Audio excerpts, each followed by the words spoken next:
Click API extraction. Select residential proxy type. Determine the number of IPs and countries. Proxy protocol, data format, etc. depends on your needs. Generate API link. Copy the link to the browser to get the IP.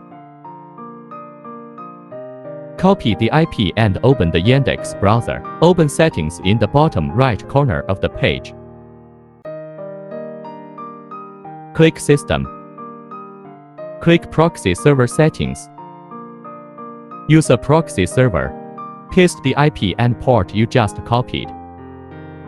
Remember not to use a proxy server with a local address. Click Save. Open the Yandex browser. Check the current IP. This is the proxy information we just extracted successfully. Thank you for watching.